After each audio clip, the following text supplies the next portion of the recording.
ሰላም ጤና ይስጥልኝ አድማጮቼ፣ እንዴት ናችሁ? ዛሬም እንደተለመደው ከተላኩልኝ የግል ታሪኮች መካከል ለዛሬ የመረጥኳቸውን ይዤላችሁ መጥቻለሁ። አብራችሁን ቆዩ። የመጀመሪያው ባለ ታሪኬ ስሟ እንዲገለጽ አልፈለገችም። ከፍቅረኛዬ ጋር በእድሜ እንለያያለን። እኔ በጣም እበልጠዋለሁ። እሱ የ12ኛ ክፍል ተማሪ፣ እኔ ደግሞ ተመርቄ ስራ ፈላጊ ነኝ ስትል ነው የጻፈችልኝ። ውዴ እንዴት ነሽ? ስሜን ደብቀሽ ፖስችልኝ። በጣም የማፈቅረው ልጅ አለ። ሁለታችንም በጣም እንዋደዳለን፣ ግን በመካከላችን ትልቅ የእድሜ ልዩነት አለ። እሱ የ12ኛ ክፍል ተማሪ ሲሆን እኔ ደግሞ ዩኒቨርሲቲ ተመርቄ ስራ በመፈለግ ላይ ነኝ። እድሜ 29 ነው እና ቢያንስ በ7 ወይም 8 ዓመት የምበልጠው ይመስለኛል። ግን በጣም ነው የምንዋደደው። ይሄ ነገር ከቤተሰብ አልደረሰም። ቤተሰቦቼ ቢያውቁ በጣም እንደሚቃወሙኝ ያውቃለሁ። እነሱ ከኔ በብዙ የተሻለ ሰው ሊድሩኝ ነው የሚያስቡት። ግን ምን ላድርግ፣ በጣም አፈቅረዋለሁ።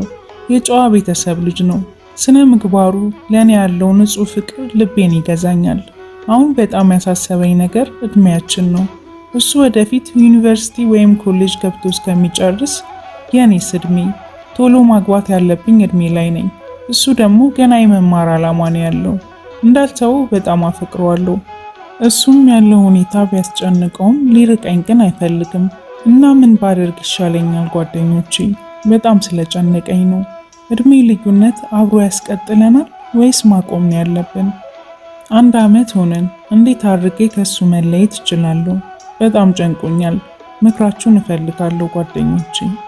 ቀጣዩ ባለ ታሪኬ ኮኪ ትባላለች። በስደት ህይወት እያለች ከሌላ ሀገር ዜጋ ጋር የፍቅር ህይወት ጀምራ የገጠማትን ነበር የጻፈችው። በስደት ነው የምኖረው። አገር ቤት እያለው አንድ ሴት ልጅ አለችኝ። በዚህ በስደት እያለው አንድ ሰው ተዋወቅ። የሌላ ሀገር ዜጋ ነው። በጣም መልካም ሰው ነበር። ከትንሽ ጊዜ ቆይታ በኋላ የአብረን እንኑር ጥያቄ ያቀረበልኝ እና አብረን መኖር ጀመርን። ስራ አስተወኝ፣ የፈለኩትን ያደርጋል። የወደፊት እቅድ እናቅዳለን። በመሃል አረገዝኩ። ተደሰተ በጣም። ልጄም ተወለደች። እግዚአብሔር ይመስገን። ከሆነ ጊዜ በኋላ ስልኩ ላይ ቢዚ ይሆናል። ለኔ ምንም ጊዜ አይሰጠኝም። አንድ ቀን በአጋጣሚ ስልኩን አየሁት። ሀገሩ የሚያወራት ሴት አለች። መጀመሪያ ግንኙነት ስንጀምር እኔ ልጅ እንዳለችኝ ስነግረው እሱ ሀገሩ ፍቅረኛ እንደነበረውና እንደተለያዩ፣ እሷ ግን አሁንም ይቅርታ እንደምትለውና አሁን አዲስ ህይወት እንደጀመረ እንደሚነግራት አውርተን ዘግተነው ነበር። ግን ነገሩ ሌላ ብዙ ነገር እንደዋሸኝ አወቅኩ እና በአጋጣሚ አገሩ መሄድ ነበረበት እና ሄዶ ተመለሰ። ግን ሲመለስ አቅፌ ስሜ የሸኘሁትን ሰው አይደለም ያገኘሁት። ፍጹም ሌላ ሰው። ሊያወራኝ እንኳን አይፈልግም። ግንኙነቱ ሁሉ ከልጁ ጋር ነው። የሚተኛው የአልጋ ጠርዝ ላይ ነው። በቃ ምን ልበላችሁ፣ ምን ሆነ ነው ስለው ምን ሆንክ ይለኛል እና በአጋጣሚ ስልኩን አግኝቼ ሳይ ነገሩ ሌላ ነው። ሀገሩ ላለችው ሴት ልጅ እንደወለደ ነገራት። እየለመነ የጻፈውን የይቅርታ መልእክት አየሁት። ስጠይቀው አንቺ መልካም ሴት ነሽ፣ ግን ነገሩ ስብስብ ነው አለኝ። ይሄው ሙሉ ቀን ከሌሊት ማልቀስ ብቻ የኔ ስራ። በጣም ጨንቆኛል። በድንገት ተጣልተን ስለ ልጄ ካነሳው ለሷ አትጨነቂ ወስዳታለሁ ይለኛል። 29 ዓመቴ። ገና በጧቱ ነው ፈተና የበዛው።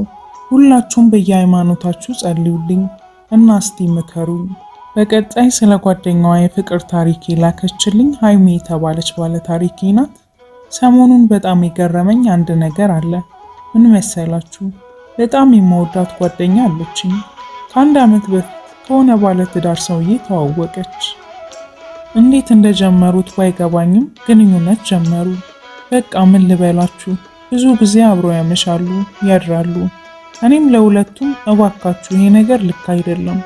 መኪናውን በፍጥነት ማሽከርከር ጀመረ እና ድንገት ከፊት ለፊት ከነበረችው መኪና ተጋጨን። እንደ ዕድል ሆኖ መኪናው በጣም ተጎዳች። እኛ ግን ከባድ ጉዳት አልደረሰብንም። አሁንም በዚህ አላበቃም። ሰውየው አሁንም ሌላ ችግር እየፈጠረ ነው እና ሰውየውን እንዴት እንደምናስቆመው ግራ ገብቶናል። ባለቤቱ ሰምታ እንዳትጎዳ በጣም ጨንቆኛል እና እኔ ምን ማድረግ አለብኝ? በቀጣይ ታሪኳን የላከችልኝ ስሟ እንዲገለጽ ያልፈለገች ሴት ናት። በሚቀርቧት ወንዶች እንዴት እንደተፈተነች ነበር የጻፈችልኝ። እንደምን አላችሁ እህቶቼ? ያው ስሜን ይቆይ ነገር ግን ስራዬ መምህርነት ነው። በትምህርቱ ዘርፍ የተዋጣልኝ ነኝ ብዬ አስባለሁ። ለዚህም እግዚአብሔርን ሁሌ አመሰግነዋለሁ። ሁለተኛ ዲግሪን የተማርኩት ውጪ ነው። ከዚያ ተመልሼ ትዳር እንደሚይዝ በጣም እርግጠኛ ነበርኩ። ነገር ግን አብሮኝ ከነበረው ሰው ጋር ተለያየሁ። የተለያየሁበትን ነገር መግለጽ አስፈላጊ አይደለም፣ ግን በጣም ተጎድቼ ነበር። እሱም አለፈ። ያው ተስፋ አልቆረጥኩም። በተደጋጋሚ ሞከርኩ፣ ግን በቃ ከምነግራችሁ በላይ እየተጎዳው ነው። ችግሬን ምን እንደሆነ አላውቅም። በቃ ከሚታሰበው በላይ ራሴን ዝቅ አድርጌ ለአብሮነቴ ኃላፊነትን ወስጄ አንድ ህይወት ጉዞ አድርጌ ነው የምንቀሳቀሰው። ግን በቃ ተመሳሳይ ሰዎች በህይወቴ ያጋጥሙኛል። በዚህ ምክንያት በጣም ተስፋ መቁረጥ ጀመርኩኝ። በዛ ላይ ቤተሰብን ጭቅጭቅ ታውቁታላችሁ። እነሱ የሚያስቡት እኔ ሰው እንደማማረጥ እንጂ ምን እያጋጠመኝና ምን እየሆንኩኝ እንዳለው አያስቡትም። በዚህ ምክንያት ከቤተሰብ እየራኩ መጣው። በቃ ለምን ይሄን ያክል በፍቅር ግንኙነቴ ስኬታማ እንዳልሆንኩ በጣም ይጨንቀኛል። በዛ ላይ የእድሜ ጉዳይ አለ። አሁን ዋናው ጉዳይ ለሶስተኛ ዲግሪ የውጭ እድል አገኘው። ያው በትምህርት የተሳካልኝ ነኝ ብያቸዋለሁ። መልሼ ለ4 ዓመት ከሀገር ልወጣ ነው።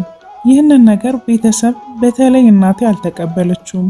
ከዚያ በፊት ማግባት አለብሽ ትለኛለች። ምክንያቱም እድሜ የሚባል ነገር አለ። በነገራችን ላይ እድሜ 30 ነው። ነገር ግን እኔ ሊሳካልኝ አልቻለም። በቃ ብዙ ጊዜ ሞከርኩ። ልቤ ብቻ ነው የሚሰበረው። በተለይ ለመጨረሻ ጊዜ ያጋጠመኝ ሰውዬ በብዙ ጎድቶኛል። በህይወቴ ተስፋ እንድቆርጥ አድርጎኛል። ሰውን መቅረብ እንድፈራ አድርጎኛል። ብቻ ምን እንደምል አላውቅም። በቃ ይሳካል ብዬ ስሞክር የምፈልገውን የትምህርት እድል ላሳልፍ ነው ማለት ነው ብዬ አስባለሁ። አንዳንድ ጊዜም የሰው ልጅ ወደዚህ ምድር ሲመጣ ትዳርና መውለድ ግዴታ ነው ወይ ብዬ አስባለሁ። ምናልባት ፈጣሪ እንደዚህ አይነት ህይወት ለኔ አልፈቀደም ይሆን ብዬም አስባለሁ። ብቻ በጣም ከመነግራችሁ በላይ ብዙ እጨነቃለሁ። አንዳንዴ ሴት ልጅ 30 ካለፋት ፈላጊ የላትም። በተለይ ከተማርሽ ወንዶች ደፍረው አይቀርቡሽም ምናምን የሚሉ በተደጋጋሚ ከቤተሰብም ከጓደኞቼም የሚሰጡኝ ሀሳቦች የበለጠ አወዛግበውኛል። ደግሞም እንደዛ አይነት ታሪክ ያላቸው ሴቶችም አውቃለሁ። ግን አንዳንዴ የሁሉም እጣ ፈንታ አንድ አይደለም ብዬ አስባለሁ።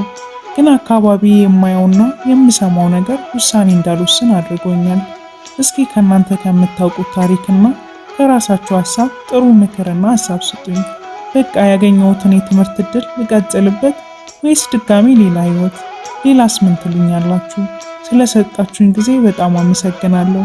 ከኢትዮጵያዊቷ እህታችሁ።